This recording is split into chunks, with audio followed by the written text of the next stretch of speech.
Remember the infamous left pad incident that literally broke the internet just because one tiny public code package suddenly disappeared? Yeah, wild stuff.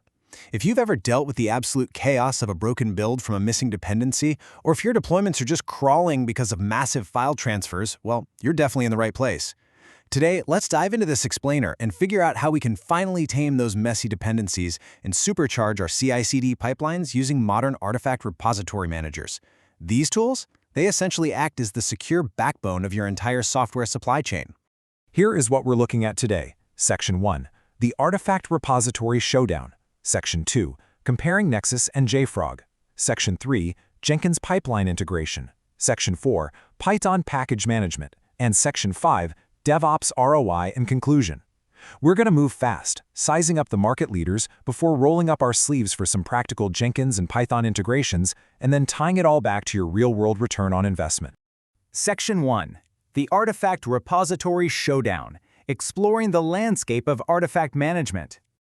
So, to really grasp the value here, it helps to think of repository managers as highly secure, fully automated warehouses for your code. Instead of physical pallets, they ensure every single compiled binary, Docker image, and Maven build is properly tracked and verified way before it ever hits production. The big question is, when you're building this automated warehouse for your environments, which platform actually dominates the landscape right now? Well, current PeerSpot mindshare data paints a very clear and honestly super fascinating picture. JFrog is holding a slight lead at 33.3% of the market, but Sonatype Nexus is right on its heels at 29%. Together, these two command a massive chunk of the enterprise space. It's a remarkably tight race, which just goes to show how heavily the industry relies on these specific platforms to lock down their software supply chains.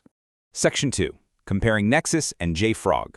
A head-to-head evaluation based on user data. Now get this.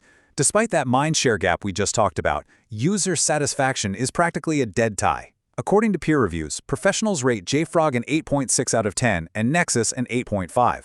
They are both absolutely incredible tools, but they bring very distinct philosophies to the table. JFrog is an absolute powerhouse when it comes to real-time federation, which drastically reduces latency for globally distributed teams. Nexus, on the other hand, it really excels with its deep internal vulnerability scanning for security audits. Plus, it offers fantastic pricing flexibility, especially with its highly capable open-source options.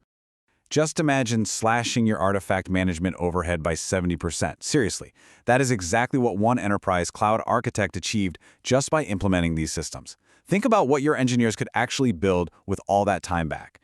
The key takeaway here is that regardless of which platform you choose, implementing a proper repository drastically improves your release speed and actively lowers your overall infrastructure costs.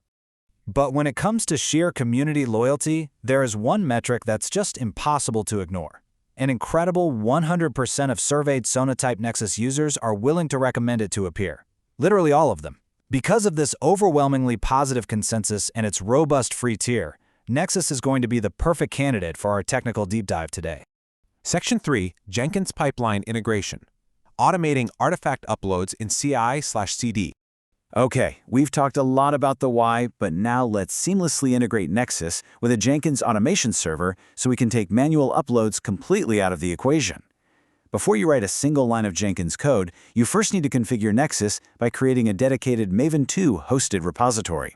You can think of this initial setup as actively walking into your automated warehouse and designating the exact shelf where Jenkins will securely place your final compiled applications.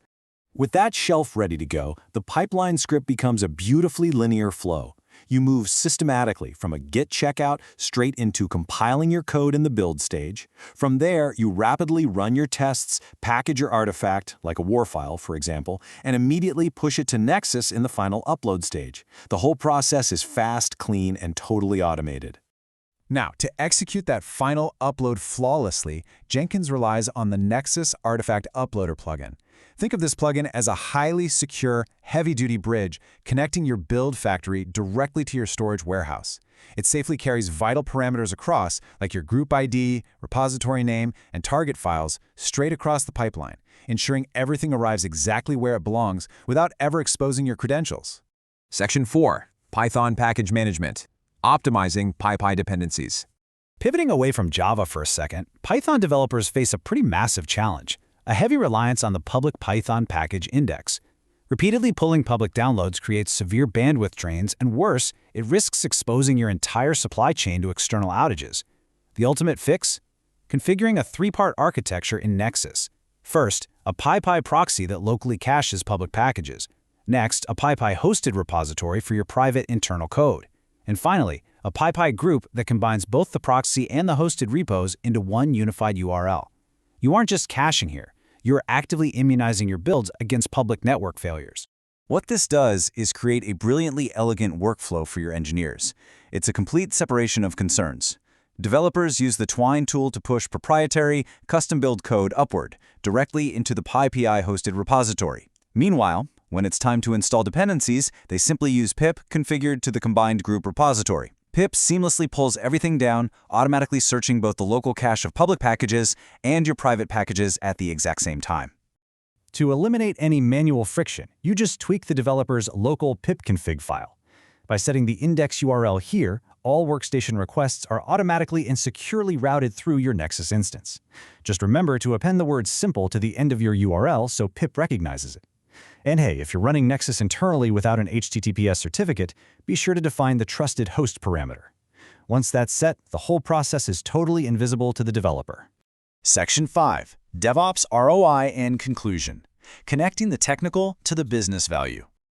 We have covered a lot of ground today, from market leaders all the way to intricate pipeline proxies. But at the end of the day, these tools exist to make the business run better.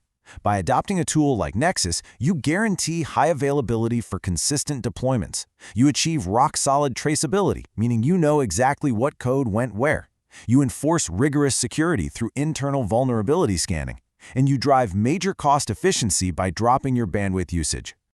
All of this translates into a massive, undeniable win for your engineering org, up to a 70% reduction in artifact management overhead and deployment times.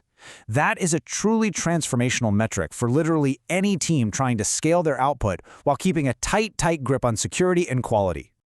So, looking at your own CI/CD pipelines right now, what steps will you take to build a faster, more secure automated warehouse for your code? Committing to a robust repository manager might just be the absolute most important architectural decision your DevOps team makes this year. Thank you so much for joining me for this explainer, and hey, here's to a much faster, far more reliable software supply chain.